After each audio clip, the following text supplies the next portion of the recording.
کتبہ ذرا اپنا فون دینا، مجھے بھائی کو کال کرنی ہے، میرا فون ہینگ ہو گیا ہے۔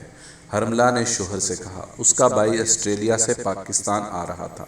اس سے بات کرتے کرتے اچانک حرملہ کا فون ہینگ ہو گیا تو اس نے شوہر کے فون سے فون کرنے کا سوچا۔ رمضان کا مہینہ تھا، رات کے 3 بجے تھے۔ حرملہ سحری بنا کر اور روزہ رکھ کر فجر کے بعد سونے کی عادی تھی، اس لیے وہ بھی جاگ رہی تھی اور کتبہ بھی کمپیوٹر پہ کچھ ویڈیوز دیکھ کر وقت گزار رہا تھا۔ جو ہی حرملہ نے فون پکڑا اور بھائی کو کال ملانے کی کوشش کی، 3-4 میسجز یکے بعد دیگرے اسکرین پر ابھرے اور غیر ارادی طور پر حرملہ نے سینڈر کا نام پڑھ لیا، سنیہ۔ میسجز کی پہلی لائن بھی اسکرین پر نظر آ رہی تھی، جو کہ یہ ظاہر کر رہی تھی کہ بات چیت نہایت نجی نوعیت کی تھی۔ حرملہ نے کال دوبارہ ملانے کے لیے نمبر ملایا، مگر پھر میسجز نے کال انٹرپٹ کر دی۔ کیا ہوا؟ کہاں گئے؟ جواب کیوں نہیں دے رہے؟ میسجز پڑھ کر حرملہ کو غصہ تو بہت آیا مگر کچھ کہا نہیں۔ بس سنیہ کو یہ میسج کر دیا، میں کتبہ کی بیوی ہوں، مجھے اپنے بھائی کو فون کرنا ہے، اس لیے فون میرے پاس ہے۔ کچھ دیر انتظار فرما لیجئے، کال کر کے کتبہ کو فون دوں گی تو بات کر لیجئے گا۔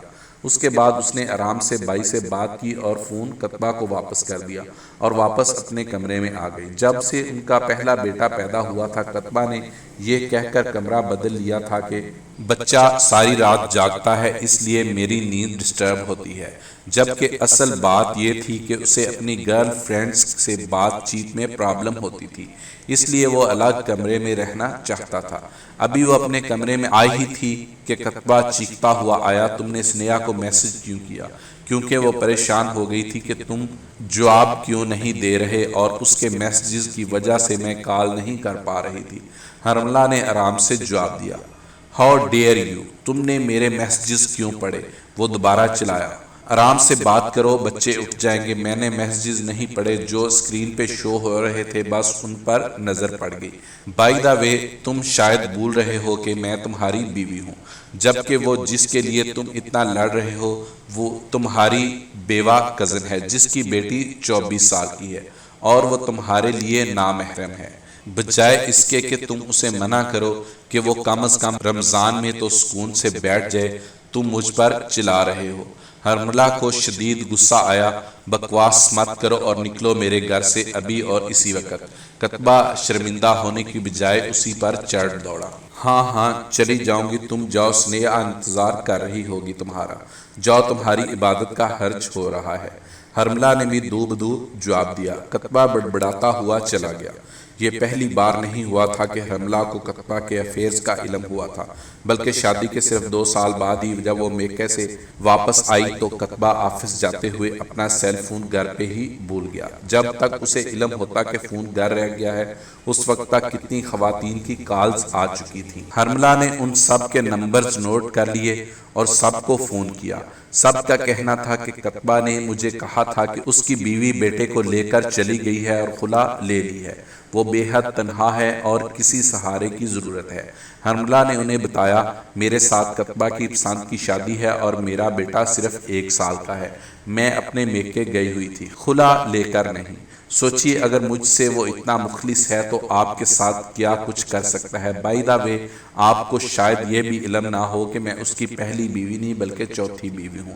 اس سب کا علم مجھے بھی شادی کے بعد ہوا، ورنہ شاید یہ شادی ہی نہ ہوتی۔ میری قسمت تو پھوٹ ہی چکی ہے، اب آپ کو بتانا میرا فرض تھا۔ آگے آپ کی مرضی، چاہیں تو اپنے ہاتھوں سے اپنے پاؤں پہ کلہاڑی مار لیں اور چاہے تو اپنی زندگی بچا لیں۔ کتبہ کے لیے تو محبت ایک کھیل ہے، نہ جانے کتنی خواتین کو ایٹ اے ٹائم پاگل بنا رہا ہے۔ شادی وادی تو کیا کرے گا، بس وقت گزاری کا مشغلہ ہے۔ جان کر کچھ نے تو کتبہ سے تعلق ختم کر لیا، مگر سنیہ جیسی کچھ خواتین ابھی بھی اس سے رابطے میں تھیں۔ شادی کے 12 سال بعد اب تو حرملہ کو عادت سی ہو گئی تھی اس طرح کی باتوں کی۔ دوسرا، اپنی حرکتوں کی وجہ سے کتبہ اس کے دل سے اتر چکا تھا۔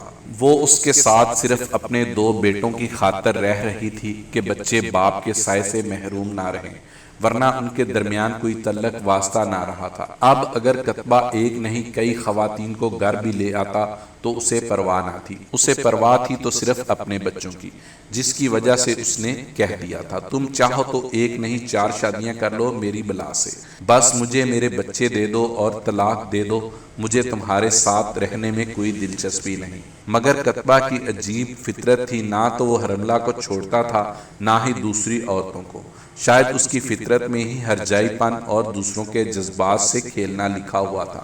حرملہ نے سوچا کاش قطبہ جیسے مرد ایک بار دوسروں کے بارے میں بھی سوچ لیں اور محبت کو کھیل نہ بنائیں، تاکہ مجھ جیسی عورتوں کی زندگی تباہ نہ ہو۔